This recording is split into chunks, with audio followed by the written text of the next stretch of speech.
সত্যের নিজস্ব একটা শক্তি আছে। আপনি যদি সত্যকে মোকাবেলা করতে চান তাহলে সত্য দিয়েই মোকাবেলা করতে হবে। আর সত্যের অনুসারীদের বাহুর জোর লাগে না, দলিলের জোর থাকতে হবে। বাহু বা পেশি শক্তি দিয়ে সত্য প্রচার হয় না, সত্য প্রচার হয় সত্যের জোর। সুতরাং আমরা যারা নিজেদেরকে সত্যের দাবিদার বলছি তাদের উচিত ধৈর্য ধারণ করা, সবর করা এবং পজিটিভ ওয়েতে আমাদের এই সবাই, আপনিও আপনার মত দলিলের ভিত্তিতে সত্য মতামত দলিলের আলোকে তুলে ধরেন, মানুষ সত্য খুঁজে নিবে। যদি আপনার মত সত্য হয়, সেটি সত্য না হয়, আপনি জোরপূর্বক জনবল দিয়ে আরেকজনের প্রোগ্রাম বন্ধ করে সেটিকে প্রচার করতে চাইবেন, এটি কখনোই বুদ্ধিমানের কাজ নয়।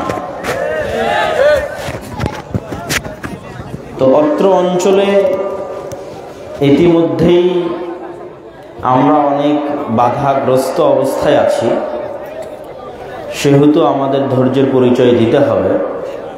আল্লাহ আমাদের ধৈর্য ধারণের তৌফিক দান করুক, আল্লাহুম্মা আমিন। সম্মানিত উপস্থিতি, আজকে অত্র অনুষ্ঠানে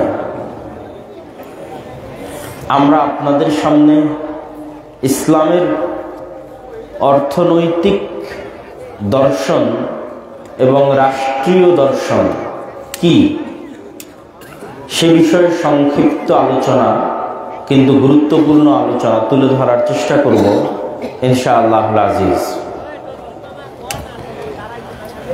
রাষ্ট্রের কথা এবং অর্থনীতির কথা এই জন্য বলছি, চলমান যে সিচুয়েশন বাংলাদেশে, এই পরিবেশ পরিস্থিতি, এই ধরনের বক্তব্য বলার এবং শোনার সবচেয়ে শ্রেষ্ঠ সময়।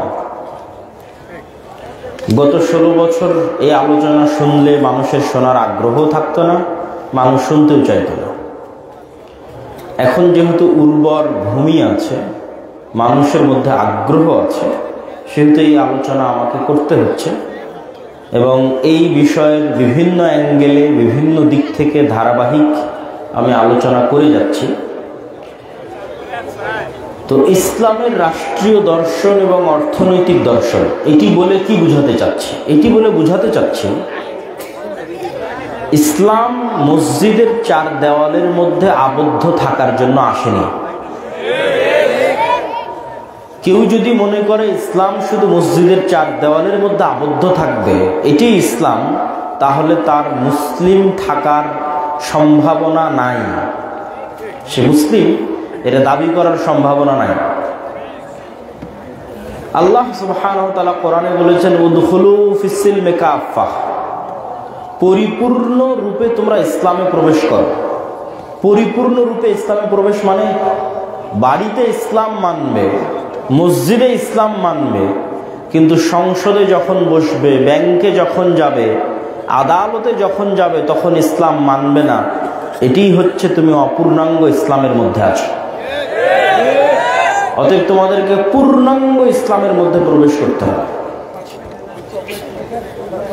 আর এই বিষয়ে আল্লাহ সুবহানাহু ওয়া তাআলা আরো বহু আয়াত এবং বহু রাসূল সাল্লাল্লাহু আলাইহি ওয়াসাল্লামের বহু হাদিস আমাদের সামনে আছে, যেগুলো প্রমাণ করে যে Islam is a complete code of life. Complete code of life মানে আমাদের জীবনের সকল দিক বিষয়ে দিক নির্দেশনা বিধিবিধান ইসলামের মধ্যে আছে। এই জন্য ইসলাম হচ্ছে কমপ্লিট কোড অফ লাইফ। আর ইসলামের এই কমপ্লিট কোড অফ লাইফকে যারা অস্বীকার করে তারাই হচ্ছে সেকুলার। সেকুলার মানে ধর্ম নিরপেক্ষ। সেকুলার মতবাদের অনুসারী মানে ধর্ম নিরপেক্ষ মতবাদের অনুসারী। তো সেকুলারিজম ধর্ম নিরপেক্ষ মতবাদ কি? যে বলে ধর্ম শুধু মসজিদের আর মাদ্রাসায় থাকবে, রাষ্ট্রে, অর্থনীতিতে, বিচার ব্যবস্থায় ধর্ম আসতে পারবে না। এই জন্য সেকুলারিজম একটি কুফুরি মতবাদ। তো ইসলামের রাষ্ট্র ব্যবস্থার যে দর্শন আছে তার প্রমাণ স্বয়ং আমাদের নবী মুহাম্মদ সাল্লাল্লাহু আলাইহি ওয়াসাল্লাম রাষ্ট্র প্রতিষ্ঠা করেছেন, রাষ্ট্রনায়ক হয়েছেন। তার পরবর্তীতে 4 জন খলিফা তারাও রাষ্ট্রের দায়িত্ব পালন করেছেন এবং রাসূলুল্লাহ সাল্লাল্লাহু আলাইহি ওয়াসাল্লাম ভবিষ্যৎবাণী করে গেছেন যে একদিন আসবে যেই দিন সমগ্র পৃথিবীর সকল বাড়িতে, কি মাটির বাড়ি কি ইটের বাড়ি, সকল বাড়িতে ইসলাম প্রবেশ করবে ইনশাআল্লাহ। বিইজ্জি আজিজিন আও বিযুল্লি জালিলিন, হয় সম্মানের সাথে প্রবেশ করবে, না হয় অপমানের সাথে প্রবেশ করবে। তথা যে সম্মানের সাথে দিন গ্রহণ করবে তার বাড়িতে সম্মানের সাথে প্রবেশ করবে, যে সম্মানের সাথে গ্রহণ করবে না তার বাড়িতে জোরপূর্বক প্রবেশ করবে। এবং রাসূলুল্লাহ সাল্লাল্লাহু আলাইহি ওয়াসাল্লাম আরো বলেছেন, লা তাকুমুস সাআহ, কিয়ামত ততদিন পর্যন্ত সংঘটিত হবে না যতদিন না ঈসা ইবনে মারিয়াম পৃথিবীতে নেমে না আসছে। আর মারিয়ামের সন্তান ঈসা যখন পৃথিবীতে নেমে আসবে তখন তিনি ক্রুশকে ভেঙে দিবেন, শুকুরকে নিষিদ্ধ করবেন। ক্রুশ ভেঙে দিবেন কেন? কেননা যেই মুহূর্তে ঈসা বিন মারিয়াম নামবেন সেই নামার প্রেক্ষাপটটা হবে ক্রুশ ভেঙে দেওয়ার মতো। কি সেই প্রেক্ষাপট? আল্লাহর নবী বলেন সাল্লাল্লাহু আলাইহি ওয়াসাল্লাম যে রোমান খ্রিস্টানদের সাথে তোমাদের একটা চুক্তি হবে, এই চুক্তির ভিত্তিতে তোমরা আর রোমান খ্রিস্টানেরা এক কমন শত্রুর বিরুদ্ধে লড়াই করবে। সেই কমন শত্রু কে হবে আল্লাহ ভালো জানে। খ্রিস্টান আর মুসলমানেরা মুখোমুখি দাঁড়াবে। এই ক্রুশ ভাঙ্গার কারণে রোমান খ্রিস্টান আর মুসলমানেরা মুখোমুখি দাঁড়াবে পরস্পরের বিরুদ্ধে যুদ্ধ করার জন্য, শুধু ক্রুশ ভাঙ্গার কারণে। একজন মুসলমান ক্রুশ ভেঙে দিবে এই কারণে। আল্লাহর নবী বলছেন প্রায় 80টি পতাকার নিচে, প্রত্যেক পতাকার নিচে 12,000 করে সৈন্যবাহিনী থাকবে। প্রায় 80টি পতাকার নিচে, যে 80টি পতাকার প্রত্যেক পতাকার অধীনে 12,000 সেনা থাকবে, এরকম এক বিশাল সেনাবহর নিয়ে 10 লক্ষাধিক সেনাবহর নিয়ে রোমান খ্রিস্টানেরা একত্রিত হবে মুসলমানদের বিরুদ্ধে যুদ্ধ করার জন্য। আর সেই দিন মুসলমানদের হেডকোয়ার্টার হবে আজকের সিরিয়ার রাজধানী দামেস্ক, যেই দামেস্ক কিছুদিন পূর্বে মুজাহিদেরা বিজয় করেছে, সেই দামেস্ক। এই যুদ্ধ এত ভয়াবহ হবে, কোন বংশে যদি 100 জন মানুষ থাকে, 99 জন মারা যাবে, 1 জন বেঁচে থাকবে। এই যুদ্ধ এত ভয়াবহ হবে, একটা পাখি যদি একটানা আকাশে উড়ে, লাশের সারি শেষ হবে না, লাশের গন্ধে পাখি পড়ে মারা যাবে, কিন্তু লাশের সারি শেষ হবে না। আর এই ভয়াবহ যুদ্ধে মুসলমানেরা যখন অবতীর্ণ হবে তখন মুসলমানদের 3টা ভাগ হবে। মুসলমানদের 3 ভাগের 1 ভাগ এই যুদ্ধে আল্লাহর রাস্তায় শহীদ হয়ে যাবে। আল্লাহর নবী বলেন তারা পৃথিবীর সর্বশ্রেষ্ঠ শহীদ। মুসলমানদের 3 ভাগের 1 ভাগ এই যুদ্ধে পলায়ন করবে, যুদ্ধের মাঠ ছেড়ে দিয়ে। আল্লাহর নবী বলেন তাদের গুনাহ কোনোদিন ক্ষমা করা হবে না। যুদ্ধের মাঠ থেকে পালিয়ে যাওয়া কবিরা গুনাহ, জিহাদের মাঠ থেকে পালিয়ে যাওয়া চলন্ত জিহাদের মাঠ ছেড়ে পালিয়ে যাওয়া কবিরা গুনাহ। কিন্তু ওই চলন্ত জিহাদের মাঠ থেকে যে পালিয়ে যাবে ওরটার ক্ষমা হবে না। অন্য জিহাদের মাঠ থেকে কেউ পালিয়ে গেলে তওবা করলে ক্ষমা হতে পারে, আল্লাহর ইচ্ছা। কিন্তু ওই ভয়ঙ্কর ভয়াবহ যুদ্ধে যেটা রোমানদের বিরুদ্ধে হবে, খ্রিস্টানদের বিরুদ্ধে হবে, 3 ভাগের 1 ভাগ মুসলমান পালিয়ে যাবে, তাদের কোনোদিন ক্ষমা করা হবে না। আর 3 ভাগের 1 ভাগ মুসলমানকে আল্লাহ খ্রিস্টানদের উপর বিজয়ী করবেন। আল্লাহু আকবার। আর ওই 1 ভাগ মুসলমান কোনোদিন ফিতনার মধ্যে পতিত হবে না, বলেন আল্লাহু আকবার। যে 1 ভাগ মুসলমান ওই যুদ্ধে বিজয়ী হবে, তারা কোনোদিন এই যুদ্ধের পরে আর কোনো ফিতনার মধ্যে পতিত হবে না। এই যুদ্ধে বিজয়ের পর মুসলমানেরা তাদের তরবারি, রাইফেল, গুলি যেটাই থাকুক কোনো গাছের সাথে ঝুলিয়ে বিশ্রাম নেবে। শয়তান আড়াল থেকে বলবে, দাজ্জাল তোমাদের বাড়িতে প্রবেশ করে গেছে। তাড়াহুড়া করে মুজাহিদেরা অস্ত্র হাতে নিয়ে দামেস্ক নগরীতে ফিরে আসবে দাজ্জালের বিরুদ্ধে প্রস্তুতি নেওয়ার জন্য। কিন্তু আসার পথে তারা বুঝবে যে ঘটনা মিথ্যা, দাজ্জাল তখনও বের হয়নি। কিন্তু দাজ্জাল বের হওয়ার পরিবেশ আসলে তৈরি হয়ে গেছে, তারাও বুঝতে পারবে। যখন দামেস্কে ফিরে আসবে, দামেস্কের কোন এক মসজিদে ঈসা আলাইহিস সালাতু ওয়াস সালাম এই যুদ্ধের পরবর্তী সময়ে এই মুজাহিদদের মধ্যেই 2 ফেরেশতার কাঁধে ভর দিয়ে দামেস্কের কোন এক মসজিদের, মুফাসসির মুহাদ্দিসদের দাবি জামে মসজিদ উমাইয়াদের তৈরি দামেস্কের সবচেয়ে বড় জামে মসজিদ, জামে মসজিদ আল উমাবি, যেখানে দাঁড়িয়ে খুতবা দিয়ে মুজাহিদদের নেতা তাদের বিজয়ের ঘোষণা দিলেন, সেই মসজিদে মুফাসসির মুহাদ্দিসরা বলেন যে এই মসজিদেই তিনি অবতরণ করবেন। তখন তিনি অবতরণ করবেন। তারপরে তো অবশ্যই দাজ্জালের বিরুদ্ধে যুদ্ধ হবেই। এই দাজ্জালের বিরুদ্ধে যুদ্ধের কথা বলা আছে যে ঈসা আলাইহিস সালাতু ওয়াস সালাম দাজ্জালকে ধরার জন্য জেরুজালেমের উদ্দেশ্যে রওনা দেবেন। জেরুজালেমের বাব আল লুদ নামক দরজার সামনে তিনি দাজ্জালকে হত্যা করবেন। দাজ্জাল ঈসা আলাইহিস সালাতু ওয়াস সালামকে দেখে পানির মতো গলতে থাকবে, লবণ যেভাবে গলে, কিন্তু গলে শেষ হওয়ার আগে ঈসা আলাইহিস সালাম তাকে হত্যা করবেন নিজে হাতে। তো এত লম্বা ঘটনা কোন প্রেক্ষিতে বললাম? যে ঈসা আলাইহিস সালাম পৃথিবীতে নেমে আল্লাহর নবী বলছেন তিনি ক্রুশ ভেঙে দিবেন। কেন ভাঙবেন? এত বড় যুদ্ধের শুরুই তো হলো ক্রুশ ভাঙাকে কেন্দ্র করে। ফলত মুসলমানেরা যখন বিজয়ী হবে, সারা পৃথিবী থেকে ক্রুশ উঠে যাবে, শুকুরের গোস্তকে হারাম করে দিবেন। আর 3 নাম্বার কি করবেন, এটা আমাদের আজকের আলোচ্য বিষয়ের মূল পয়েন্ট।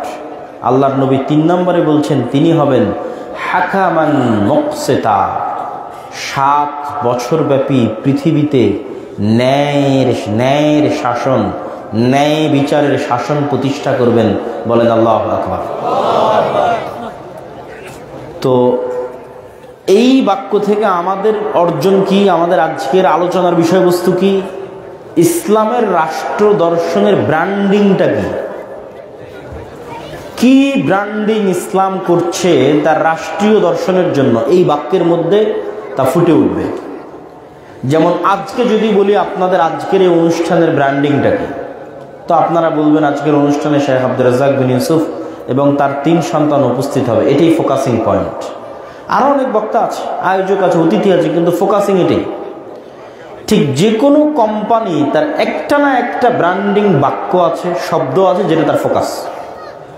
যে এই ফ্রিজের জগতে, এসির জগতে অমুক 1 নাম্বার, বা এই প্রোডাক্টের জগতে অমুক বেস্ট, গাড়ির জগতে অমুক বেস্ট। তো ব্র্যান্ডিংটা হয় শর্টকাট। আরও অনেক গুণ আছে, যে গুণ আরও অনেকের মধ্যে থাকতে পারে, কিন্তু যেটার কারণে সে এগিয়ে, ওটাই ব্র্যান্ডিং। তো ইসলাম রাষ্ট্র প্রতিষ্ঠা হবে, এটার ব্র্যান্ডিং কি? আল্লাহর নবী বলছেন ঈসা আলাইহিস সালাতু ওয়াস সালাম 7 বছর ব্যাপী ন্যায়ের শাসন প্রতিষ্ঠা করবে। তাহলে বলেন তো ইসলামের শাসন ব্যবস্থার ব্র্যান্ডিং কি? ন্যায় প্রতিষ্ঠা হবে, ন্যায় বিচার প্রতিষ্ঠা হবে। আল্লাহর নবী আরও অনেক কিছু বলতে পারতেন। ইসলামের শাসন ব্যবস্থার আরও অনেক ভালো ভালো দিক আছে। বলতে পারতেন তিনি সারা পৃথিবীর সব মানুষকে নামাজ আদায় করাবেন, সারা পৃথিবীর সব মানুষকে, সব মহিলা মানুষকে পর্দা করাবেন। আরও অনেক অসংখ্য পয়েন্ট আছে, ওগুলো ইসলামের অংশ। কিন্তু ইসলামের রাষ্ট্র ব্যবস্থার ব্র্যান্ডিং নয়। ইসলামী রাষ্ট্র ব্যবস্থার ব্র্যান্ডিং হচ্ছে ন্যায়ের শাসন প্রতিষ্ঠা। যেটা আল্লাহর নবী ঈসা আলাইহিস সালামের ক্ষেত্রে বললেন। কেননা ঈসা আলাইহিস সালাম যে শাসন প্রতিষ্ঠা করবে ওটা ইসলামী শাসন না অন ইসলামিক শাসন? ইসলামী শাসন। ঈসা আলাইহিস সালাম যে শাসন প্রতিষ্ঠা করবেন সেটা ইসলামী খেলাফা। তাহলে ইসলামী খেলাফার 1 নম্বর ব্র্যান্ডিং ন্যায় বিচার প্রতিষ্ঠা হবে। 2 নম্বর ব্র্যান্ডিং আর পরের বাক্যে আসতেছে, দেখেন রাসূলুল্লাহ সাল্লাল্লাহু আলাইহি ওয়াসাল্লাম বলছেন, মানুষের সম্পদ এই 7 বছরে ন্যায় বিচার প্রতিষ্ঠা হওয়ার কারণে এত বেশি হয়ে যাবে যে কেউ টাকা নিবে এই নেওয়ার মতো লোক থাকবে না। বলেন আল্লাহু আকবার।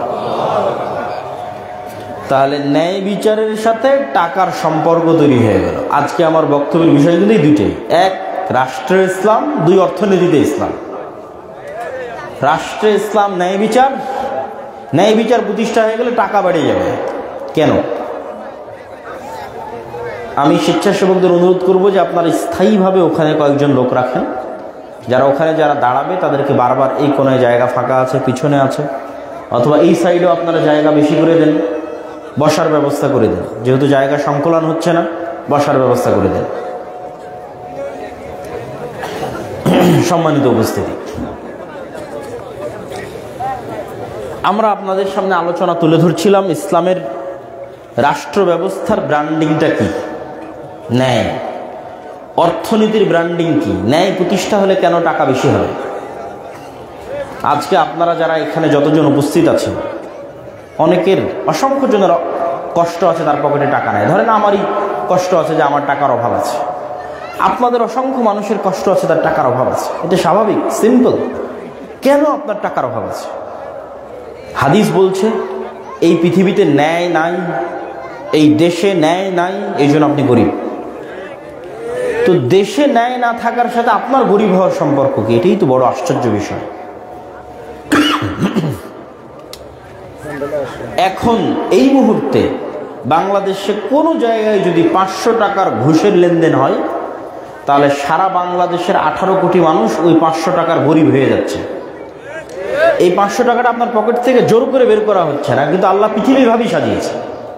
অন্যায় হবে, দুর্নীতি হবে, গরিব হবে, করছে আর একজন, কিন্তু তার প্রভাব আমি ভোগ করব। গত 16 বছরে যদি 80,000 কোটি টাকা পাচার হয়ে থাকে, তার মানে 18 কোটি মানুষ 80,000 কোটি টাকার গরিব হয়ে গেছে। কিন্তু ওইটা আপনি দেখতে পাচ্ছেন না যে আপনার পকেট থেকে কেউ হাত দিয়ে বের করে নেবে, কিন্তু আপনার পকেট থেকে বের হয়ে যাচ্ছে। এটাই হচ্ছে অর্থনীতির সবচেয়ে বড় ভয়ঙ্কর মারপ্যাচ। আর যখনই ন্যায় প্রতিষ্ঠা হবে, অটোমেটিক টাকা বাড়তে থাকবে, আপনাদের বাড়বে, সবার বাড়বে। সারা পৃথিবীতে যদি ন্যায় প্রতিষ্ঠা হয়, সারা পৃথিবীর বাড়বে। আজকের আমেরিকা বা ইউরোপে অঢেল সম্পদ, তাদের ডেমোক্রেসি, গণতন্ত্রের কারণে, প্রযুক্তির উন্নয়নের কারণে এগুলো পড়ে।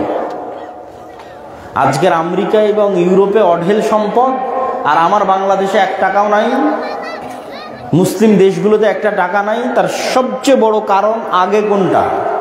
আগে হচ্ছে তারা অন্যায় করছে, জুলুম করছে, আমরা জুলমের শিকার হচ্ছে। 190 বছর যাবৎ এই দেশের সব ধন সম্পদ লুটে নিয়ে চলে গেছে।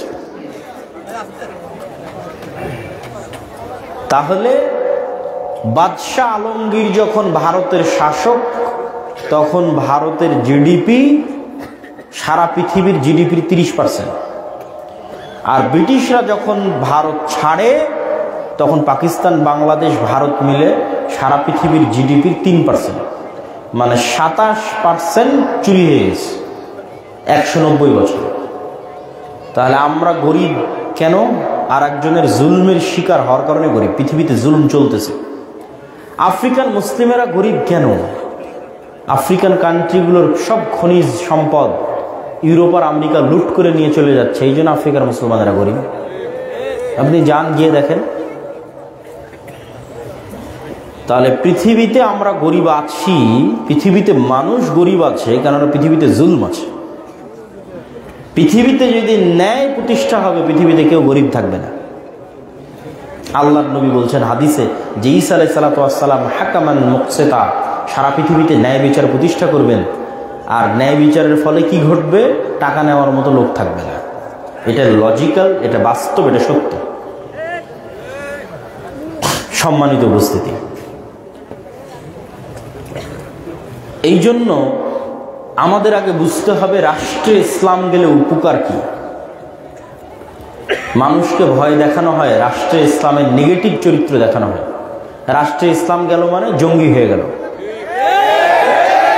রাষ্ট্রে ইসলাম গেল মানে সন্ত্রাসী হয়ে গেল। আর আল্লাহর নবী বলছেন রাষ্ট্রে ইসলাম গেল মানে ন্যায় বিচার প্রতিষ্ঠা। সম্মানিত উপস্থিতি, যখনই মানুষ বুঝবে যে রাষ্ট্রে ইসলাম গেলে ন্যায় প্রতিষ্ঠা হবে, একটা মানুষ মাজলুম হবে না, রাষ্ট্রে ইসলাম গেলে মানুষের ধন সম্পদ বেড়ে যাবে, তখন আপনিও চাইবেন যে রাষ্ট্র ক্ষমতা ইসলাম যাক। চাইবেন না? চাইবেন না? অবশ্যই চাইবেন। প্রশ্ন হচ্ছে যাবে কিভাবে?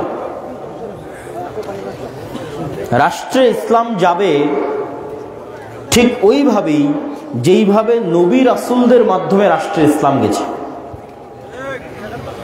নবী রাসূলদের পদ্ধতির বাইরে আর কোনো পদ্ধতিতে পূর্ণাঙ্গ ইসলামের রাষ্ট্রে যাওয়ার কোনো উপায় নাই।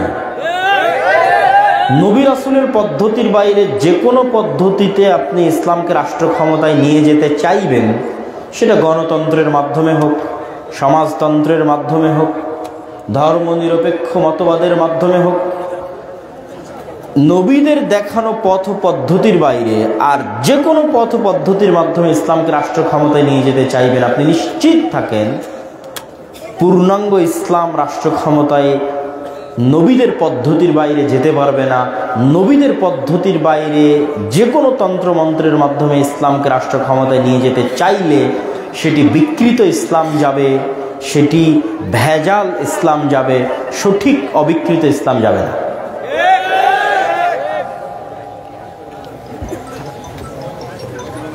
কেন যাবে না? তার এক নাম্বার কারণ,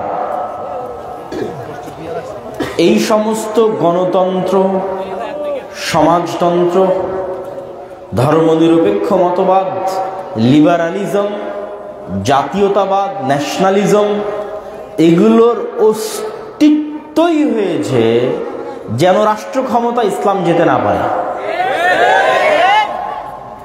তথা রাষ্ট্র ক্ষমতায় ইসলাম যাওয়ার সবচেয়ে বড় শত্রু গণতন্ত্র নিজে। রাষ্ট্র ক্ষমতা ইসলাম যাওয়ার, ইসলামী খেলাফা প্রতিষ্ঠা হওয়ার সবচেয়ে বড় শত্রু ন্যাশনালিজম, জাতীয়তাবাদ নিজে। ইসলামী খেলাফা বা রাষ্ট্রে ইসলাম প্রতিষ্ঠা হওয়ার সবচেয়ে বড় শত্রু ধর্মনিরপেক্ষ মতবাদ, সমাজতন্ত্র নিজে। তাহলে যেগুলোর জন্মই হলো ইসলামকে রাষ্ট্র ক্ষমতায় যেতে বাধা দেওয়ার জন্য, ওইটার মাধ্যমে কেমনে যাবেন? ওইটার মাধ্যমে যাওয়ার মানুষ চেষ্টা করছে, যাবে, কিন্তু সেটা বিকৃত ইসলাম, কম্প্রোমাইজড ইসলাম। ইসলামের অসংখ্য বিধিবিধানে ছাড় দিয়ে যেতে হবে।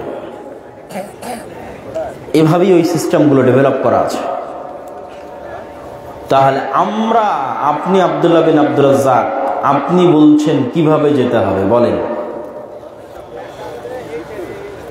অবশ্যই আমাদের মধ্যে ওই চিন্তা চেতনা থাকতে হবে। চিন্তা চেতনা যেন থাকে, এই জন্যই আমরা বক্তব্য দিচ্ছি, আলোচনা করছি যাবে কিভাবে। যাওয়ার এক নম্বর শর্ত হচ্ছে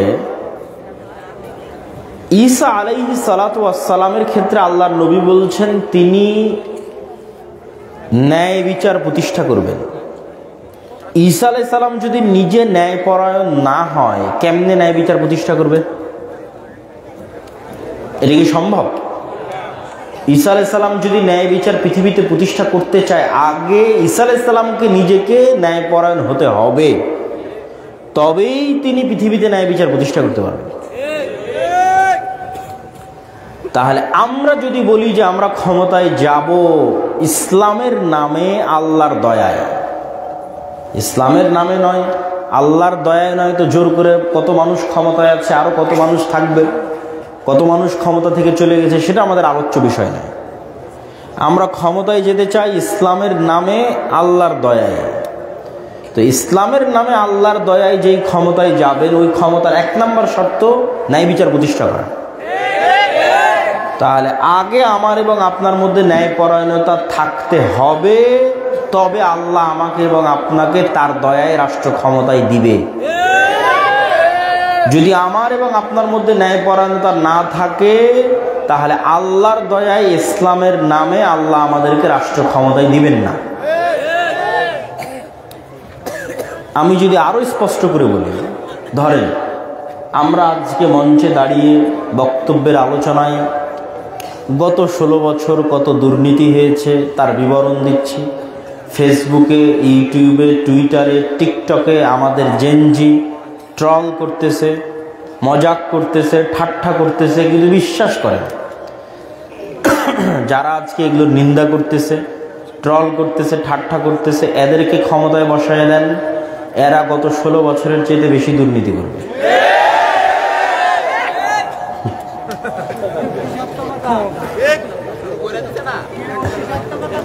জি,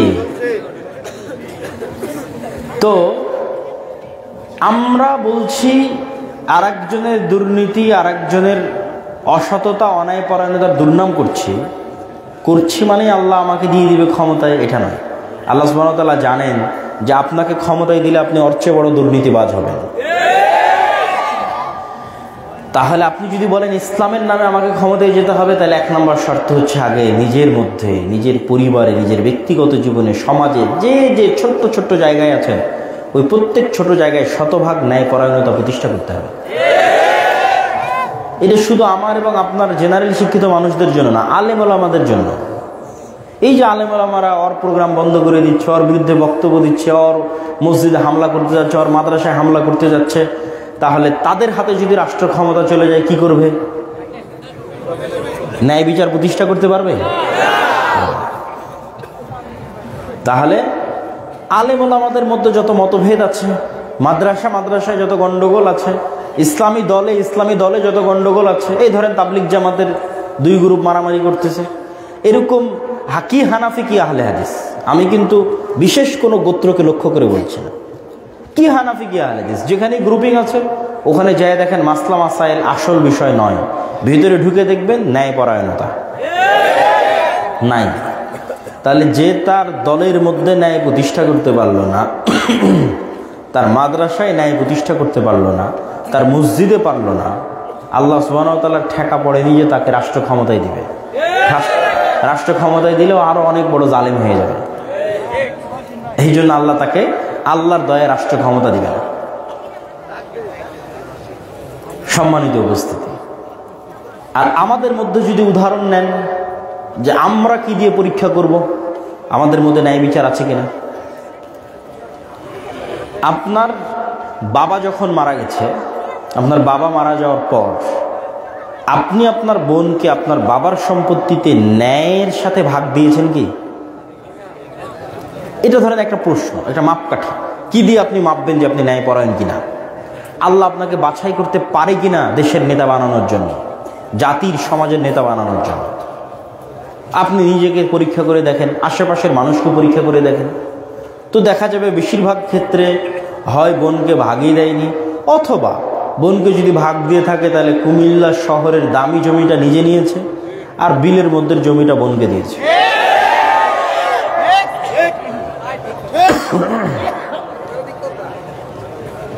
আরো একটা উদাহরণ নেন, যৌতুকের ভিত্তিতে আপনাদের এলাকায় এই অঞ্চলগুলোতে বিবাহ হয় না? হয় না? তো যখন যৌতুকের ভিত্তিতে কোনো বিবাহ হয়, আপনার দৃষ্টিতে কি মনে হয়? আমি কিন্তু ইবাদতের আলোচনা করছি না, ন্যায় অন্যায় মানে মানুষের সাথে, এখানে ইবাদত আলোচ্য বিষয় নয়, নামাজে কোনটা ঠিক কোনটা বেঠিক এটা আলোচ্য বিষয় নয়, আলোচ্য বিষয় ন্যায় মানে মানুষের সাথে ন্যায়। তো যৌতুক নেওয়া মানে মেয়ের পরিবারের সাথে আল্লাহ এবং আল্লাহর রাসূলের দৃষ্টিতে অন্যায় করা, অন্যায়পরায়ণ আচরণ।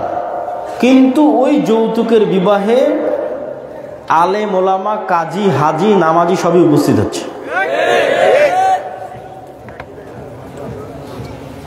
আমাদের ব্যক্তিগত জীবনের বাইরে যদি আমাদের আশেপাশে তাকাই, তাহলে কত ওসি, কত ডিসি, কত এসপি, কত এসিল্যান্ড, কত সাব রেজিস্ট্রার, কত মন্ত্রী, কত মিনিস্টার, কত দানবীর, যারা সবাই হাজি, ওমরাকারী, নামাজি, জালসা সম্মেলনের প্রধান অতিথি, বিশেষ অতিথি, কিন্তু সে যে দায়িত্বে আছে ওই দায়িত্বের জায়গায় গিয়ে দেখেন সে দুর্নীতিগ্রস্ত।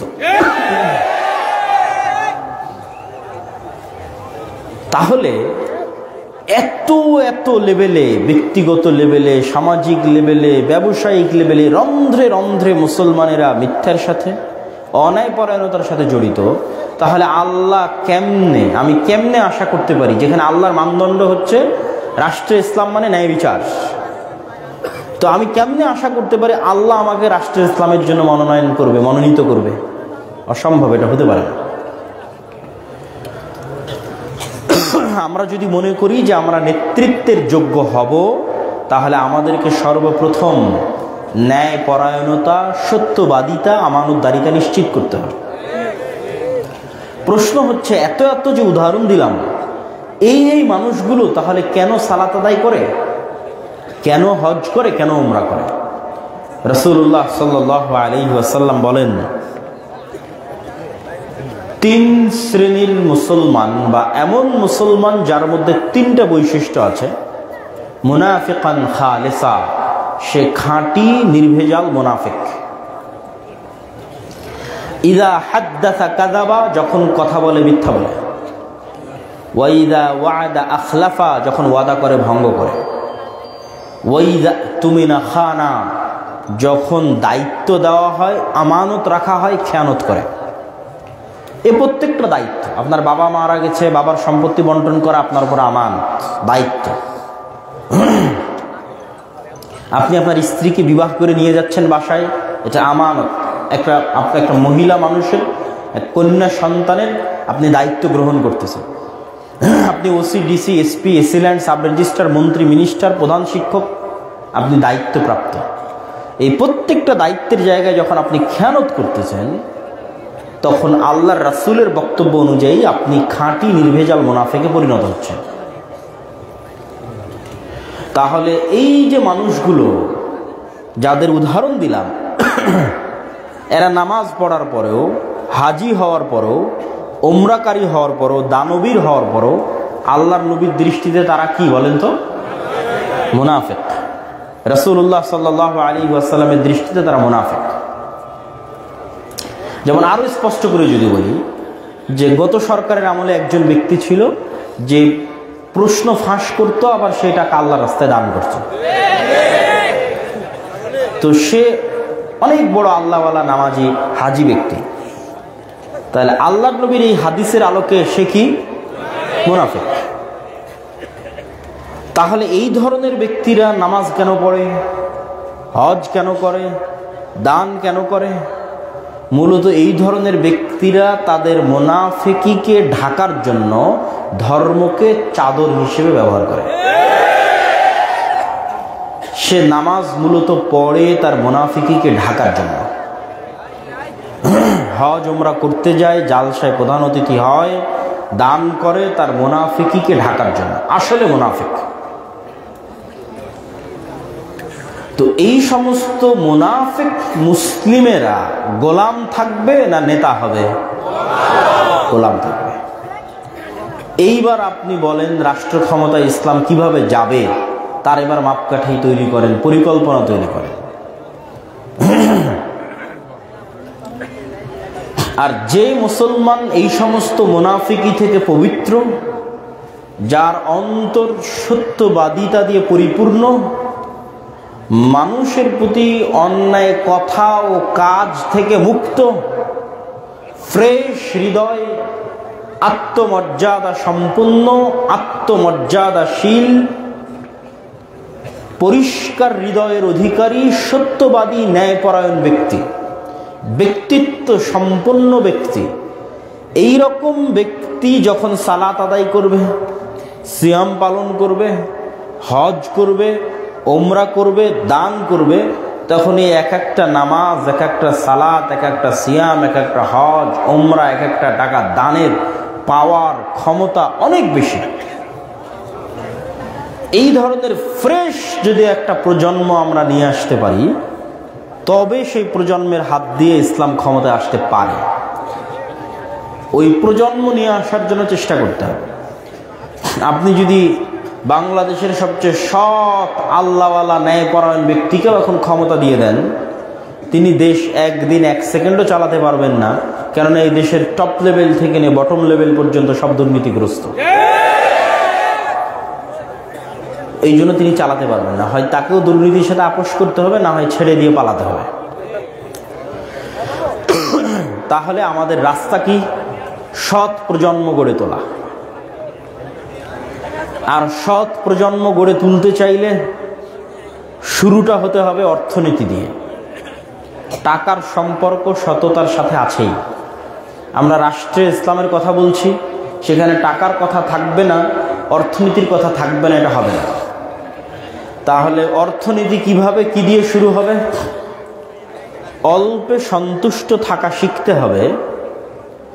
নিজের রুজিকে, নিজের খাদ্যকে যা আমার পেটে দিচ্ছি, আমার সন্তানের পেটে দিচ্ছি, এটাকে পবিত্র রাখাকে অনেক বড় চ্যালেঞ্জ, বদ্ধপরিকর হতে হবে। যে আমার রুজি, আমার ছেলেমেয়ের রুজি পবিত্র থাকবে, হারাম থেকে পবিত্র থাকবে।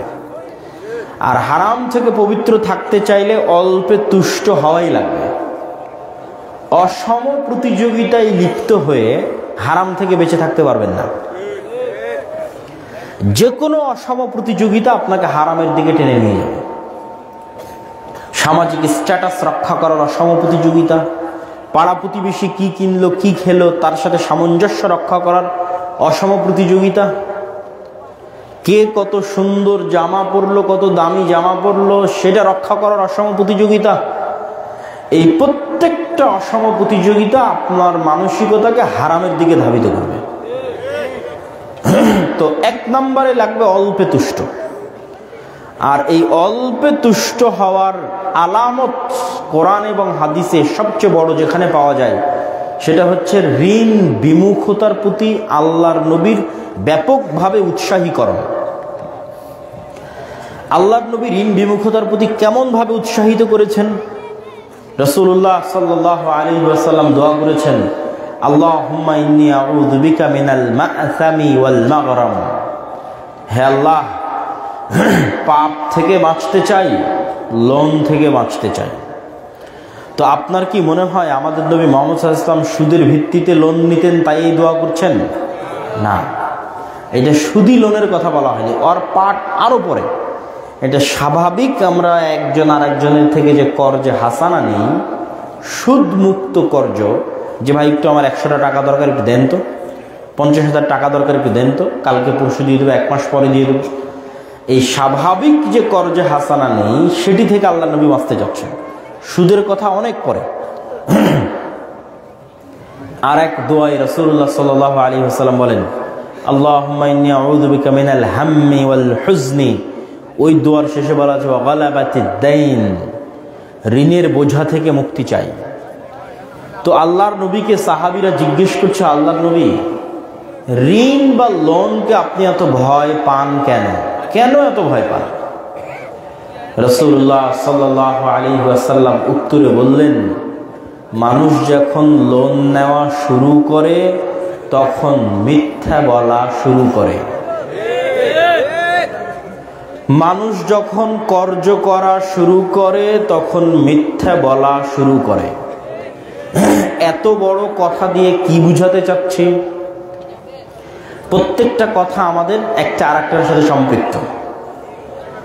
মানুষ যখন লোন নেওয়া শুরু করে মিথ্যা বলা শুরু করে, তো মিথ্যা বলা শুরু করলে সে কি আর ন্যায়পরায়ণ থাকলো? কথা বলেন না যে থাকলো? যদি মিথ্যা বলা শুরু করে আল্লাহর দৃষ্টিতে সে কি আর নেতা হওয়ার যোগ্য থাকলো? থাকলো না। তাহলে ওর মিথ্যা বলাটা শুরু হলো কিসের কারণে? টাকার কারণে। সেই যাত্রাটা তাও হারাম নয়, হালাল, মানুষের থেকে কর্জ নিয়েছে। তো স্বাভাবিক কর্জ আল্লাহর নবী অনুৎসাহিত করছেন, নিরুৎসাহিত করছেন, কেননা সেটি মিথ্যার দিকে নিয়ে যায় মানুষকে। আজকে আমাদের অস্বাভাবিক চাহিদার বলি হয়ে কত হাজারো যুবক, মুসলিম যুবক ভারত, বাংলাদেশ, পাকিস্তান, আফগানিস্তান, মালদ্বীপ ইত্যাদি দেশ থেকে ইউরোপ আমেরিকায় পাড়ি জমানোর জন্য প্রত্যেক ধাপে ধাপে মিথ্যা বলতেছে। ওই সমস্ত দেশে যাওয়ার পরে মিথ্যা বলছে, ওই সমস্ত দেশে গিয়ে সেটেল হওয়ার জন্য মিথ্যা বলছে, সেটেল হওয়ার পর বিভিন্ন ইনকামের ক্ষেত্রে মিথ্যা বলছে, বেনিফিট নেওয়ার জন্য মিথ্যা বলছে, অতিরিক্ত টাকা নেওয়ার জন্য মিথ্যা বলছে। এক মুসলিম আর এক কাফেরের সামনে মিথ্যা বলছে। তাহলে এই মুসলিম গোলাম থাকবে না নেতা হবে? আর আজ থেকে 1400 বছর আগে একজন কাফের সত্য বলেছে। আবু সুফিয়ান রাদিয়াল্লাহু তাআলা আনহু যখন তিনি কাফের, বাদশাহ হিরাক্লিয়াসের দরবারে, কোনো লাইভ নাই, ক্যামেরা নাই, রেকর্ডার নাই, কিচ্ছু নেই। বাদশাহ হিরাক্লিয়াস আবু সুফিয়ান রাদিয়াল্লাহু তাআলা আনহুকে জিজ্ঞেস করছে, বলো মুহাম্মদ সাল্লাল্লাহু আলাইহি ওয়াসাল্লাম সম্পর্কে জানাও। উনি একটা কথা মিথ্যা বলেননি। মানে জন্মগত নেতা হওয়ার যোগ্যতা তার মধ্যে আছে। সমস্যা কি? মূর্তির পূজা করতেছে, কিন্তু পার্সোনালিটি, ব্যক্তিত্ব আজকের যুগের মুসলমানদের চাইতে অনেক উপরে। আবু সুফিয়ান রাদিয়াল্লাহু তাআলা আনহুর ওই কাফের অবস্থায় তার যে পার্সোনালিটি, কাফের অবস্থায় তার যে ব্যক্তিত্ব, কাফের অবস্থায় তার যে আত্মমর্যাদা, আত্মসম্মান, যে তিনি মিথ্যা বলছেন না তার শত্রুর বিষয়ে, ওই আত্মমর্যাদা, ওই আত্মসম্মান আজকের যুগের আমরা যারা নিজেদের মুসলমান দাবি করছি তাদের চেয়ে অনেক উপরে। তো যখন ওই আবু সুফিয়ান রাদিয়াল্লাহু তাআলা ইসলাম গ্রহণ করে নিলেন, শিরককে ছেড়ে দিলেন, তো জন্মগত সত্যবাদিতা তো আছেই, জন্মগত ব্যক্তিত্ব তো আছেই, তার সাথে যুক্ত হলো ইসলাম। এটা কতটা পাওয়ারফুল হতে পারে? ওই পাওয়ার যুক্ত হয়েছে ওমর রাদিয়াল্লাহু তাআলার মধ্যে, ওই পাওয়ার যুক্ত হয়েছে খালিদ বিন ওয়ালিদের মধ্যে, ওই পাওয়ার যুক্ত হয়েছে আমর ইবনে আল-আসের মধ্যে, যে তাদের ব্যক্তিত্বটা এইভাবে ডেভেলপ করা হয়েছে যে তারা মিথ্যা বলা জানে না, তারা অন্যায় করা জানে না, তারা মাথা নত করা জানে না, অনেক উঁচু লেভেলের ব্যক্তিত্ব। তার সাথে যুক্ত হয়েছে ইসলাম। ওই রকম ফ্রেশ অবস্থায় তারা নামাজ পড়ছে, কোরআন পড়ছে। তো তাদের সাথে যদি রোমান আর পারস্য এম্পায়ার তাদের পায়ের নিচে ধূলিসাৎ না হয়, তাহলে আর কার পায়ের নিচে ধূলিসাৎ হবে? কিন্তু ওই রকম ব্যক্তিত্ব সম্পূর্ণ মুসলমান তো নাই। আপনি আপনার আশেপাশে তাকিয়ে দেখেন, নিজের দিকে তাকিয়ে দেখেন। এতক্ষণ তো ওগুলোরই বর্ণনা দিচ্ছি আমরা। আপনার পরিবারে তাকিয়ে দেখেন যে আমরা প্রত্যেকটা ধাপে ধাপে অন্যায় পরায়ণ, অর্থের কাছে বিক্রি, টাকার কাছে বিক্রি। তাহলে আমরা কেমনে দেশ ও জাতির নেতৃত্ব দিব? কেমনে আল্লাহ আমাদেরকে বাছাই করবে যে ইসলাম প্রতিষ্ঠা করার জন্য আমরা নেতা হব? এটা অসম্ভব। সম্মানিত উপস্থিতি, রাসূলুল্লাহ সাল্লাল্লাহু আলাইহি ওয়াসাল্লাম ঋণ বিমুখতা প্রতি মানুষকে আগ্রহী করতে গিয়ে, ঋণ যেন না নেয় সেটি করতে গিয়ে এক হাদিসে রাসূলুল্লাহ সাল্লাল্লাহু আলাইহি ওয়াসাল্লাম বলেন, একজন ব্যক্তি আল্লাহর রাস্তায় যুদ্ধ করলো, শহীদ হলো, আবার জীবিত হলো, আবার যুদ্ধ করলো, আবার শহীদ হলো, আবার জীবিত হলো, আবার যুদ্ধ করলো, আবার শহীদ হলো।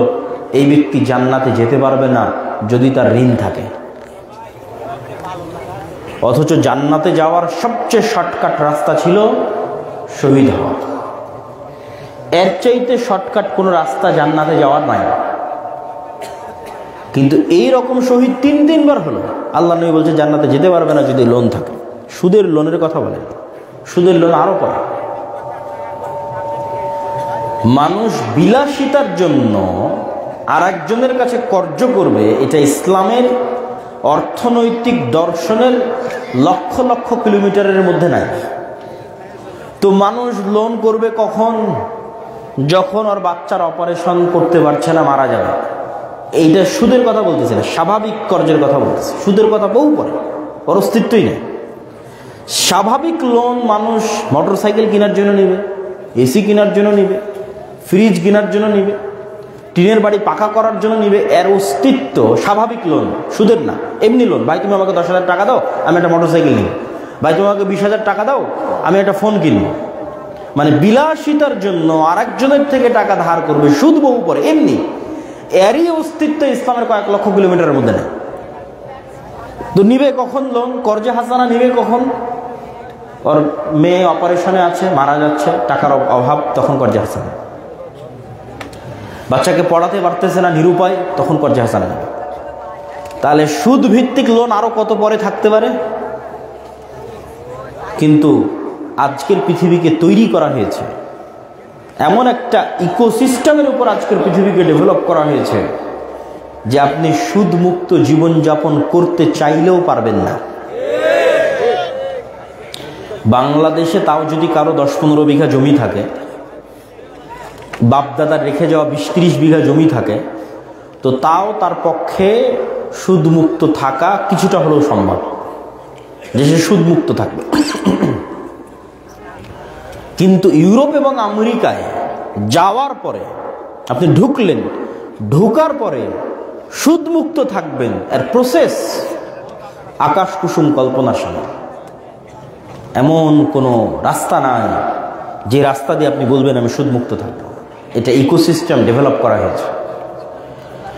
তথা there is no cash money without loan. আমার পকেটে যদি 100 টাকাও থাকে, তাহলে এই 100 টাকা বাস্তব 100 টাকা নয়, 100 টাকার বিপরীতে লোন আছে। কোনো ক্যাশ টাকা নাই, লোন ছাড়া। এই পৃথিবীর দিকে ধাবিত হচ্ছে পৃথিবী। কেন পৃথিবীকে এইভাবে সুদী অর্থনীতির মধ্যে জর্জরিত করা হচ্ছে? টাকাই মানুষকে গোলাম বানায়। ওই যে মিথ্যা বলা শুরু হলো, গোলাম হওয়া শুরু হলো, আত্মমর্যাদা নষ্ট হওয়া শুরু হলো, গোলাম হওয়া শুরু হলো। তো সুদী সিস্টেম যত শক্তিশালী হবে, পৃথিবীর মানুষ তত বেশি গোলাম হবে। মুসলমানেরা যত বেশি সুদের মধ্যে যাবে, মুসলমানেরা তত বেশি গোলাম হবে। দেখতে পাবে না আব্দুল্লাহ কি বলতেছে, আমি তো সুদের ভিত্তিতে লোন নিয়ে বাড়ি করলাম, কই গোলাম হবে? কিন্তু গোলাম হবে। এটা একটা ইকোসিস্টেম, এই ইকোসিস্টেম তাকে গোলাম করবে, চাইলেও সে এটা থেকে বেরোতে পারবে না। আর যদি বলে আমি গোলামি থেকে বের হবো, ওই যে আল্লাহ এবং আল্লাহ রসুল যেমন বলেছে, যে ব্যক্তি সুদের সাথে সম্পৃক্ত হলো, সে আল্লাহ এবং আল্লাহ রসুলের বিরুদ্ধে যুদ্ধ ঘোষণা করলো। তো মুসলমানেরা যেই দিন সুদের বিরুদ্ধে যুদ্ধ ঘোষণা করবে, যেই দিন একদল মুসলমান ঘোষণা করবে যে আমরা অর্থনৈতিকভাবে সুদের বিরুদ্ধে যুদ্ধ ঘোষণা করলাম, এটা গেল অর্থনীতিতে। আর ওই একদল মুসলমান ঘোষণা করবে যে আমরা আমাদের জীবনে সত্যবাদী আর ন্যায়পরায়ণ থাকব। তাহলে কারোর কাছে লোন নিবে না, সুদের সাথে সম্পৃক্ত হবে না, মিথ্যা বলবে না, অন্যের প্রতি অন্যায় করবে না। এবার ওর মধ্যে নেতার গুণ চলে আসলো। কবে আল্লাহ ওকে নেতা বানাবে আল্লাহ সুবহানাহু ওয়া তাআলা ভালো জানে, কিন্তু নেতৃত্বের গুণ তার মধ্যে চলে এসেছে। ওর মধ্যে আত্মমর্যাদা, সেলফ রেসপেক্ট, আত্মসম্মান শতভাগ আছে। পৃথিবীর কোনো শক্তির সাথে কম্প্রোমাইজ সে করবে না, পৃথিবীর কোনো শক্তির কাছে মাথা নত সে করবে না। এরকম একদল, একটা প্রজন্ম তৈরি হয়ে গেলে আল্লাহ সুবহানাহু ওয়া তাআলা তাদের হাত দিয়ে রাষ্ট্র ক্ষমতায় ইসলামকে প্রতিষ্ঠা করবেন, যে ইসলাম আল্লাহ চান। আর আমরা যদি বলি না ওই তন্ত্র, এই মন্ত্র, এটা ওইটার মাধ্যমে রাষ্ট্র ক্ষমতায় যাবো, এটা অপূর্ণাঙ্গ বিকৃত ইসলাম প্রতিষ্ঠা হবে। ইসলামকে রাষ্ট্রে প্রতিষ্ঠা করার জন্য এই ধরনের একটা প্রজন্ম যদি তৈরি হয়, তাদের প্রথম করণীয় কি হবে? এই ধরনের একটা প্রজন্ম তৈরি হলে তাদের প্রথম করণীয় হবে দাওয়াত দেওয়া। যেভাবে নবী রাসূলগণ দাওয়াত দিয়েছেন। নবী রাসূলগণ কিভাবে দাওয়াত দিয়েছেন? নবী রাসূলগণের দাওয়াতের সাথে আমাদের দাওয়াতের আসমান এবং জমিন পার্থক্য আছে। নবী রাসূলগণের দাওয়াতের সাথে আমাদের দাওয়াতের আসমান ও জমিন পার্থক্য আছে। নবী রাসূলগণ নিঃস্বার্থ দাওয়াত দিয়েছেন, আমরা স্বার্থের জন্য দাওয়াত দিই। নবী রাসূলগণ ক্ষমতার কেন্দ্রবিন্দুতে নিঃস্বার্থভাবে দাওয়াত দিয়েছেন, আমরা ক্ষমতার কেন্দ্রবিন্দুতে স্বার্থের জন্য যাই। আর দাওয়াতকে ওসিলা হিসেবে ব্যবহার করি, ইসলামকে মাধ্যম হিসেবে ব্যবহার করি আমার নিজস্ব ব্যক্তিগত স্বার্থ হাসিল করার জন্য। দাওয়াতের কথা কেন বলছি? আল্লাহ চাইলে মুসা আলাইহিস সালাতু ওয়াস সালামকে যে মোজেজার লাঠি দিয়েছেন, ওই মোজেজার লাঠি লক্ষ লক্ষ সাপকে খাইয়ে নিতে পারতেছে, ফেরাউনকে খাইয়ে নিতে পারে না? পারে না? পারে না? আল্লাহ চাইলেই পারে। তো মুসা আলাইহিস সালামকে আল্লাহ বলতেন, তুমি এই মোজেজার লাঠি দিলাম, গিয়ে ডাইরেক্ট ফেরাউনকে হত্যা করো, দিয়ে ক্ষমতা দখল করে নিয়ে ইসলামের রাষ্ট্র প্রতিষ্ঠা করো। আল্লাহ সেটা না বলে মোজেজা দিলেন, সব দিলেন, দোয়া শিখিয়ে দিলেন, সব কিছু করে বলছেন ফেরাউনকে দাওয়াত দাও। অথচ আল্লাহ জানেন ফেরাউন হেদায়েত প্রাপ্ত হবে না, তারপর আল্লাহ বলছেন ফেরাউনকে দাওয়াত দাও। শুধু তাহলে দাওয়াত নয়, নম্র ভদ্র ভাষায় দাওয়াত দাও, উগ্র ভাষায় নয়। তথা আল্লাহ সুবহানাহু ওয়া তাআলা কোনো কিছু ডাইরেক্ট হোমজিক্যালি ইনস্ট্যান্ট করে ফেলেন না। প্রত্যেকটা করার জন্য আল্লাহর একটা স্লো প্রসেস আছে। আল্লাহ সুবহানাহু ওয়া তাআলা লতীফ, সূক্ষ্ম। তিনি চাইলে ইউসুফ আলাইহিস সালাতু ওয়াস সালামকে কুয়া থেকে ফেরেশতাদের দিয়ে উঠিয়ে বাবা ইয়াকুব আলাইহিস সালামের কাছে পৌঁছে দিতে পারতেন। জিবরাইলকে বলতেন, যাও, ইউসুফ পড়ে আছে কুয়াতে, ওখান থেকে উঠিয়ে নাও, উঠিয়ে নিয়ে ইয়াকুব আমার কাছে খুব কান্দাকাটি করতেছে, তার কাছে পৌঁছে দাও। কিছুই না। আল্লাহ সুবহানাহু ওয়া তাআলার শক্তি এবং ক্ষমতার কাছে এই ছোট্ট কাজ কিছুই না। অথচ ইউসুফ হয়ে পড়েই থেকে গেলেন কুয়াতে। মানুষ ব্যবসায়ী, স্বাভাবিক ব্যবসায়ী যাচ্ছে, সে স্বাভাবিক ব্যবসায়ী বালতিতে উঠালো, বাজারে বিক্রি করলো, মানুষের বাড়িতে কাজ করলো, মিথ্যা অপবাদ মাথায় ঘাড়ে নিল, 7 বছর জেলে থাকলো। 7 বছর। আল্লাহ চাইলে ফেরেশতাদের দিয়ে জেল থেকে বের করে দিতে পারতেন, কিন্তু আল্লাহ সুবহানাহু ওয়া তাআলা স্লো প্রসেস, লতীফ। সবাইকে আল্লাহ পরীক্ষার মধ্যে ফেলে সামনে নিয়ে যেতে চান, পরীক্ষার মধ্যে ফেলে শক্তিশালী করতে চান। এই জন্য আমি বলি, আজকের ফিলিস্তিনের উপর যে জুলুম হচ্ছে না, আজকের সিরিয়াতে 500 জায়গায় ইসরায়েল বোমা হামলা করেছে না, এটা মুসলমানদের পরীক্ষা। আল্লাহ সুবহানাহু ওয়া তাআলা ওই স্লো প্রসেসের মধ্যে দিয়ে নিয়ে যাচ্ছেন।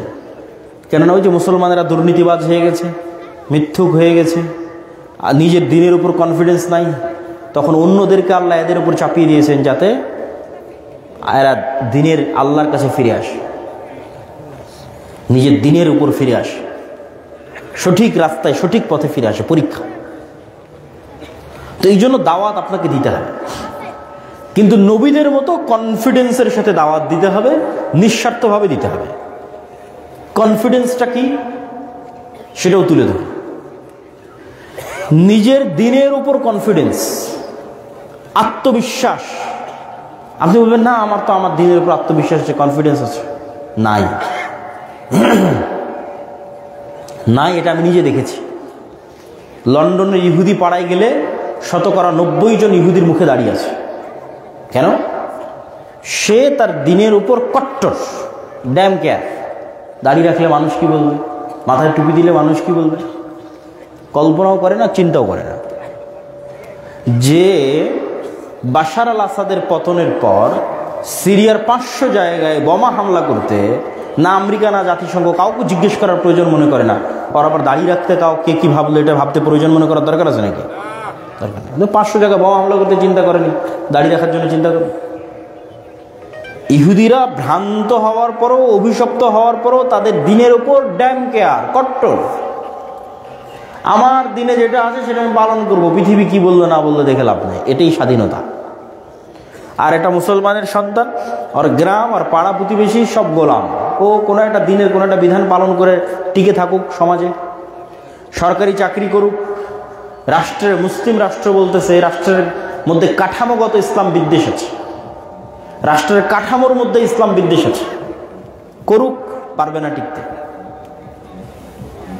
সম্মানিত উপস্থিতি, এই জন্য আমি বলি, আজকে যেমন ইদানিং এই 1-2 দিনের মধ্যে সীমান্তে বিজিবি এবং বিএসএফের যে উত্তেজনা, এইটা নিয়ে দেখবেন যে ফেসবুকে আমাদের জেনজি যুবকেরা ট্রল করতেছে ইন্ডিয়া বা ভারতকে নিয়ে,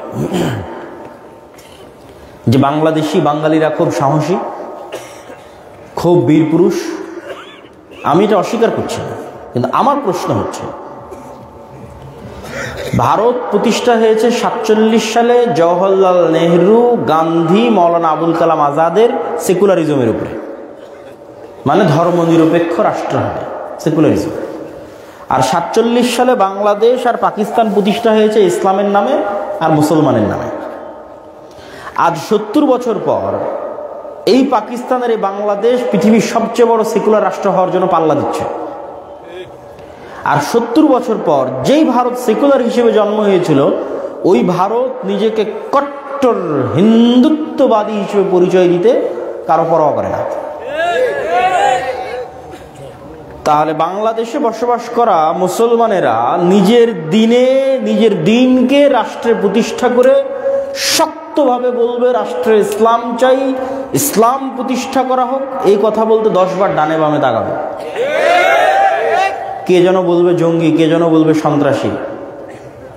আর আপনার চোখের সামনে পাশে সীমান্তের ওপারে তার দিন ভ্রান্ত, তার ভ্রান্তির উপরে সে কট্টর, রাষ্ট্রে আমার হিন্দু ধর্ম লাগবে। তাহলে এখন বলেন সাহসী কে? সাহসী ওরা? হ্যাঁ, আপনারা সাহসী ওরা।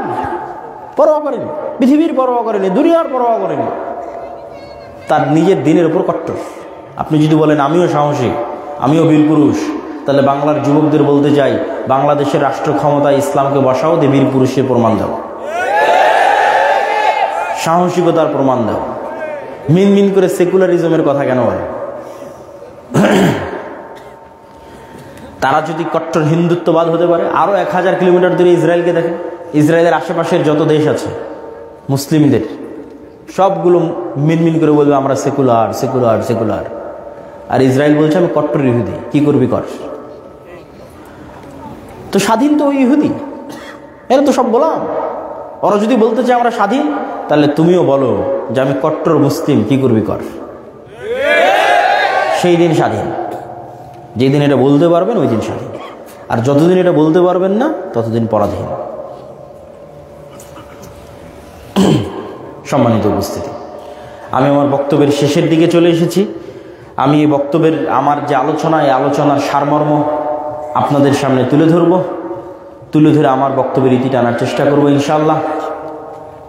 আমার বক্তব্যের বিষয় ছিল রাষ্ট্রে ইসলামের দর্শন কি, অর্থনীতিতে ইসলামের দর্শন কি।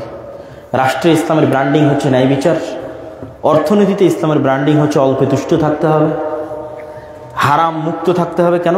অল্পে তুষ্ট না থাকলে, হারাম মুক্ত না থাকলে মিথ্যার মধ্যে জড়িয়ে যাবেন। ঋণ বিমুখ থাকতে হবে। মিথ্যার মধ্যে জড়িয়ে গেলেই আপনি অন্যায়পরায়ণ হয়ে গেলেন, নেতা হওয়ার যোগ্যতা হারিয়ে ফেললেন, আপনার আত্মমর্যাদা শেষ হয়ে গেল। আপনি মিথ্যা বলবেন, আপনার ছেলে মিথ্যা বলবে, আপনার স্ত্রী মিথ্যা বলবে। মিথ্যা থেকে শতভাগ মুক্ত, শতভাগ ন্যায়পরায়ণ, এরকম মেরুদণ্ডওয়ালা, শক্ত মেরুদণ্ডওয়ালা একটা প্রজন্ম লাগবে। এবং সেই প্রজন্মকে নিঃস্বার্থভাবে নিজের দিনের উপর কনফিডেন্ট অবস্থায় দাওয়াত দিতে হবে, রাষ্ট্রের কেন্দ্রবিন্দুতে দাওয়াত দিতে হবে নিঃস্বার্থভাবে, এবং নিজের দিনের উপর উইথ ফুল কনফিডেন্স, শক্ত কনফিডেন্সের সাথে রাষ্ট্রের কেন্দ্রবিন্দুতে নিঃস্বার্থভাবে দাওয়াত দেবে। ওই দাওয়াত দেওয়া শুরু হলে পরীক্ষা শুরু হবে, বিপদ আসে। ওই পরীক্ষা শুরু হবে, ওই পরীক্ষার মাধ্যমে আল্লাহ সুবহানাহু ওয়া তাআলা যেভাবে চাইবেন সেভাবে রাষ্ট্র ক্ষমতা ইসলামকে নিয়ে যাবেন, সেটি আল্লাহ সুবহানাহু ওয়া তাআলার ইচ্ছা। আর বাকি যত তন্ত্রমন্ত্র আছে এগুলোর মাধ্যমে বিকৃত ইসলাম যেতে পারে, পূর্ণাঙ্গ ইসলাম, শতভাগ ইসলাম রাষ্ট্র ক্ষমতায় যাবে, এটি সম্ভব নয়। এই জন্য আপনাদের প্রতি উদাত্ত আহ্বান থাকবে, আপনারা আপনাদের ব্যক্তিগত জীবনে চেষ্টা করেন সত্যবাদী হওয়ার, চেষ্টা করেন ন্যায়পরায়ণ হওয়ার। এটাই স্বাধীনতা, এটি আত্মমর্যাদা, এটি আত্মসম্মান, এটাই নেতা হওয়া। চেষ্টা করেন ঋণ বিমুখ থাকার। আল্লাহ সুবহানাহু ওয়া তাআলা আপনাদের এবং আমাদের তৌফিক দান করুক, বলে আল্লাহুম্মা আমিন। আগামী 13 ও 14 ফেব্রুয়ারি আল জামিয়া সালাফিয়া রূপগঞ্জ, নারায়ণগঞ্জ, ভারত, বাংলাদেশ, পাকিস্তান, সৌদি আরব, 4টে দেশের আলেম ওলামা উপস্থিত থাকবে ইনশাআল্লাহ। তো এই ব্যতিক্রম সালাফি কনফারেন্সে আপনাদের উপস্থিত হওয়ার উদাত্ত আহ্বান জানাচ্ছি, বলেন ইনশাআল্লাহ। পাশাপাশি আদ-দাওয়া ইলাল্লাহের দাওয়াতি সফরগুলো আমাদের আসলে রংপুর এবং রাজশাহী বিভাগ কেন্দ্রিকই প্রচুর হয়েছে। এই জন্য আমাদের বক্তব্যগুলো রংপুর এবং রাজশাহী বিভাগ কেন্দ্রিকই বেশি। তবে আমাদের ইচ্ছা আছে যে আমরা অচিরেই এই অঞ্চলগুলোতেও দাওয়াতি সফর দিব, এবং আপনাদের অঞ্চলেও যে সমস্ত বক্তব্য আছে সেগুলো শিক্ষকদের আমাদের কাছে প্রশিক্ষণের ব্যবস্থা করব, এগুলো আমাদের পরিকল্পনা আছে। আমরা সারা বাংলাদেশে ইতিমধ্যে 500-র অধিক বক্তব্যের শিক্ষককে প্রশিক্ষণ দিয়েছি। তাদের যাতায়াত খরচ, থাকা খাওয়া খরচ দিয়ে সম্পূর্ণ বিনামূল্যে প্রশিক্ষণ দিয়ে তাদের নিজ নিজ এলাকায় পাঠানো আছে।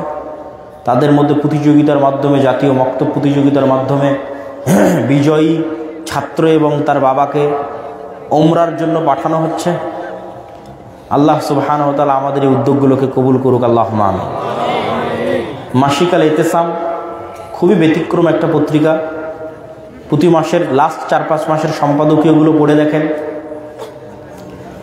এই যেমন শেষ মাসের সম্পাদকীয়তে আছে মুসলমানদের দামেস্ক বিজয়, জেরুজালেম বিজয়ের দ্বার প্রান্তে মুসলিম উম্মাহ। তো মাসিক আল ইতিসাম আজকেও পাবেন, এই এলাকাতেও মাসিক আল ইতিসাম আসে বলে আমি জানি। তো মাসিক আল ইতিসাম নিয়মিত পড়েন, মাসিক আল ইতিসাম নিয়মিত নেন এবং নেওয়ার চেষ্টা করেন। মাসিক আল ইতিসামের যে ফতোয়া, এই ফতোয়ার সবচেয়ে ব্যতিক্রম দিক হচ্ছে গত 1 বছরে আল জামিয়া সালাফিয়াতে সৌদি আরব সহ, সৌদি আরবের মদিনা ইসলামী বিশ্ববিদ্যালয় সহ অন্যান্য বিশ্ববিদ্যালয় থেকে শুধু গত 1 বছরে 10-এর অধিক শিক্ষক জামিয়া সালাফিয়াতে দার্স দিয়েছেন। বলেন আল্লাহু আকবার। এটা বাংলাদেশের ইতিহাসে রেকর্ড যে 1 বছরের মধ্যে সৌদি আরবের বিভিন্ন বিশ্ববিদ্যালয়ের 10-এর অধিক শিক্ষক দার্স দিবে, তাও আবার কেউ 4 মাস, কেউ 1 মাস। বাংলাদেশের ইতিহাসে রেকর্ড। তার মধ্যে এখনো একজন মদিনা ইসলামী বিশ্ববিদ্যালয়ের সাবেক শিক্ষক আমাদের এই রূপগঞ্জ নারায়ণগঞ্জ শাখায় দার্স দিচ্ছেন বছরের শুরু থেকে। বলেন আলহামদুলিল্লাহ। তো এই সমস্ত দেশি বিদেশি আলেম ওলামাদের সমন্বয়ে ফতোয়া বোর্ডের মাধ্যমে আপনাদের নিকটে ফতোয়া আসে। তো মাসিক আল ইতিসামের ফতোয়াকে গুরুত্ব দিতে হবে, আর দাওয়া ইলাল্লাহর সার্বিক কার্যক্রমকে গুরুত্ব দিতে হবে। আমরা নতুন আর একটা পদক্ষেপ নিয়েছি। যেহেতু আল জামিয়া সালাফিয়ার মদিনা ইসলামী বিশ্ববিদ্যালয়ের সাথে মুআদালা হয়েছে আলহামদুলিল্লাহ,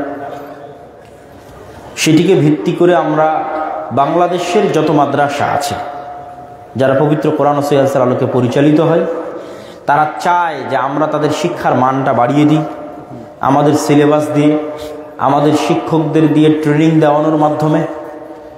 তো এই মুআদালা বা অধিভুক্তিকরণ কার্যক্রম আমরা শুরু করেছি। মাত্র 1 মাসে প্রায় 12টির অধিক মাদ্রাসা আল জামিয়া সালাফের অধিভুক্ত হয়েছে। সেই সমস্ত শিক্ষকদের 1 সপ্তাহব্যাপী প্রশিক্ষণও হলো জামিয়া সালাফিয়াতে। তো আপনাদেরও এই ধরনের যে কোনো শিক্ষা প্রতিষ্ঠান যদি থেকে থাকে, আপনারা আল জামিয়া সালাফিয়ার অধীনে অধিভুক্ত করেন। উপকার বই অপকার হবে না ইনশাআল্লাহ। আমরা দেশ ও জাতির শিক্ষার মানোন্নয়নে বদ্ধপরিকর, সেটির পিছনে জান প্রাণ দিয়ে চেষ্টা করে যাচ্ছে। একটা কওমি মাদ্রাসা যেখানে থাকা খাওয়ার খরচ 3000 থেকে 3500, সেখানে ছাত্রদের ভিন্ন একাডেমিক ভবন, একাডেমিক ভবনের প্রত্যেক ক্লাসরুমে প্রজেক্টর, সেখানে বিদেশি শিক্ষক স্থায়ীভাবে থাকে যাদের বেতন 80,000 টাকা। যেই সমস্ত স্কুলগুলো 1 লক্ষ টাকা ভর্তি ফি নেয়, ওরাও 80,000 টাকা বেতনের বিদেশি শিক্ষক রাখতে পারবে না। সেখানে আল জামিয়া সালাফিয়া 3000 থেকে 3500 টাকা থাকা খাওয়া খরচ দিয়ে 80,000 টাকা বেতনের বিদেশি শিক্ষক রাখতেছে। আপনাদের সন্তানদের শিক্ষার মান বাড়াতে জামিয়া সালাফিয়া কর্তৃপক্ষ কতটা ডিটারমাইন, কতটা ডেসপারেট, কতটা আত্মবিশ্বাসী এবং কতটা শক্ত সিদ্ধান্তের উপর আছে তা এটি দ্বারা বোঝা যায়। তো জামিয়া সালাফিয়ার সাথে সম্পৃক্ত হলে উপকার হবে, অপকার হবে না ইনশাআল্লাহ। সর্বশেষ আমরা জেনারেল শিক্ষার জগতে পা রাখছি নিব্রাস ইন্টারন্যাশনাল স্কুল নামে। আমরা জানি বাংলাদেশে অসংখ্য মাদ্রাসা আছে, কিন্তু নটরডেম কলেজের মতো ইসলামিক কলেজ গড়ে উঠুক, খ্রিস্টান মিশনারিরা আমাদের দেশে এসে টপ লেভেলের কলেজ পরিচালনা করতেছে, আর আমরা মুসলমানেরা এই দেশে বসে থেকে আমাদের সন্তানদের তাদের কলেজেই পাঠাচ্ছি। আমরা আরেকটি শক্তিশালী ইসলামিক কলেজ যেখানকার ছাত্ররা জেনারেলি পড়াশোনা করবে ইসলাম শিক্ষার সাথে, কিন্তু টপ লেভেলের পড়াশোনা করবে, এই লক্ষ্য উদ্দেশ্যকে সামনে নিয়ে আমরা জেনারেল শিক্ষার জগতেও পা রেখেছি। আমাদের মিরপুর শাখা প্রথম শাখা নেবরাস ইন্টারন্যাশনাল স্কুলের আমাদের এই সকল কার্যক্রমগুলোর প্রতি খোঁজ খবর রাখা এবং সর্বোপরি দোয়া করা যেন আল্লাহ সুবহানাহু ওয়া তাআলা আমাদের এই কাজগুলোকে কবুল করে, আল্লাহুম্মা আমিন। আর আবারও স্মরণ করি আগামী 13 ও 14 ফেব্রুয়ারি আল জামিয়া সালাফিয়া রূপগঞ্জ নারায়ণগঞ্জের সালাফি কনফারেন্সে উপস্থিত হওয়ার উদাত্ত আহ্বান জানিয়ে আমার বক্তব্য এখানেই শেষ করছি। ওয়াখির দাওয়ানা আনিল হামদুলিল্লাহি রাব্বিল আলামিন। আসসালামু আলাইকুম ওয়া রাহমাতুল্লাহি ওয়া বারাকাতুহু। বলেন এই মাইক্রোফোনটা কারে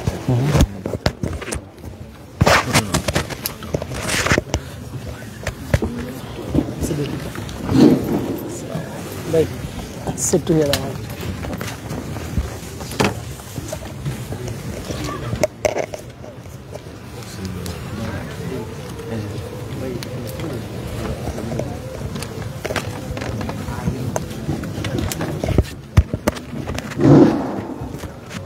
شكرا جزاكم الله خيرا في الدنيا والآخرة. جزاك الله خير وبارك الله في علومكم وحياتكم. সম্মানিত ভাই আব্দুল্লাহ বিন আব্দুর রাজ্জাক হাফিজাহুল্লাহ যে বক্তব্য দিয়েছেন, আল্লাহ তাআলা যেন আমাদেরকে সেই বক্তব্যের উপর আমল করার তৌফিক দান করেন, আল্লাহুম্মা আমিন।